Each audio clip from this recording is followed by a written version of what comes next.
years, you can be 10 years, you can be 50 years, you can be 70 years. The devil doesn't care. So long as you obey the law of God, he's going to fight you. But what are you going to do?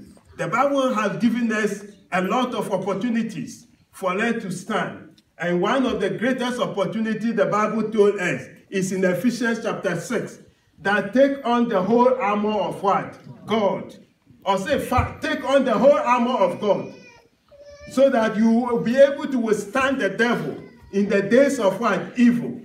He didn't say take some of the armors of what? God. He said take on the whole what? Armor. You see, you can take some of the armors of God. That means you can come to church, but you don't say your what? Your prayers. You are taking part of the armors of what? God. You can be very good, doing good things, but you don't come to church.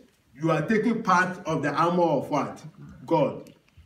You can be a very good person, but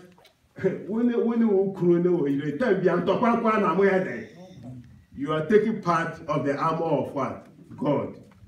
Sin. We are there pa.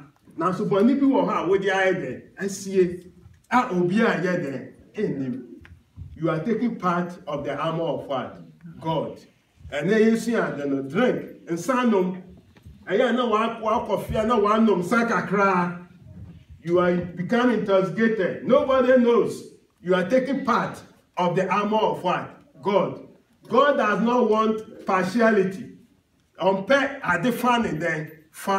In the Bible, Ephesians chapter 6 says, take on the whole armor of God so that you will be able to withstand when the devil comes what? Unto you.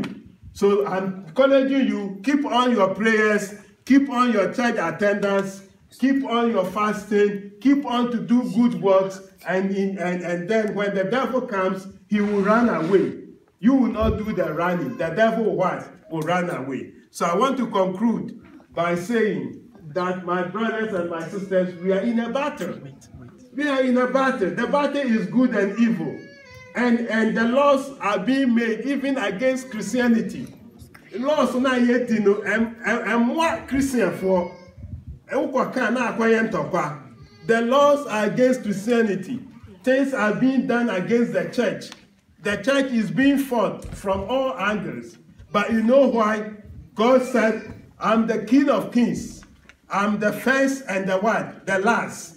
I'm he who lived and was dead, and behold, I am alive for what? Forevermore. And I hold the keys of death and of what? Hate. So the victory is Jesus Christ. The victory in Jesus Christ is for you. Amen. If you stand very firm, if you do the things of God, if you pray and then stand and then come to church and worship and do the right thing, in the long run, you will never lose the heavenly kingdom. And the devil will never let you down. May the Lord bless all of us. May the Lord give us encouragement. Amen. May the Lord give us strength. Amen. And may the Lord tell us that, Lord, let us fight the good fight of faith and receive the crown of victory. In Jesus' name, amen. Amen.